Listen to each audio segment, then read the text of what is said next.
கற்றுக்குங்க. முதல்ல உட்காரணும், கூன் போடாமல் உட்கார கற்றுக்கணும். எந்த அளவுக்கு நம்ம அகலக்கால் விரித்து உட்காடுறோமோ காலில், அந்த அளவுக்கு நமக்கு சக்ஸஸ் வரும்.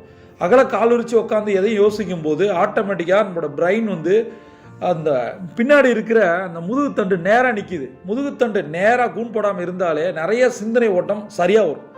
அதனால் மைண்ட்ஃபுல்னஸ் மெடிடேஷனை நான் இந்த இடத்துல உங்களுக்கு நான் ப்ரிஸ்கிரைப் பண்ணுறேன். சரியா? அந்த ஸ்டெப்பை ஃபாலோ பண்ணுங்கள். அடுத்தது என்ன மாதிரியான கிளாரிட்டி கிடச்சிருக்கு?